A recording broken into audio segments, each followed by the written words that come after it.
যাবে শ্বশুর বাড়ি, বাবার ঘর করে খালি, তার জন্য কাঁদে বাবা মায়ের মন, তার জন্য কাঁদে বাবা মায়ের মন।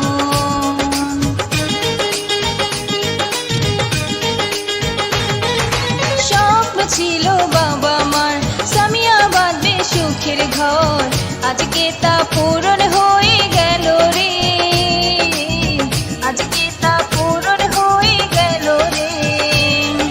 সামিয়ার বিয়ে, সামিয়ার বিয়ে, সামিয়ার বিয়ে, সামিয়ার বিয়ে, সম্পর্ক শুরু হলো চোখের পলকে, আজ থেকে সামিয়া অন্যের হবে রে। বধূ বেশে সামিয়া যখন এলো রে, যেন খুশির বন্যা বয়ে গেল রে। ও বধূ বেশে সামিয়া যখন এলো রে, যেন খুশির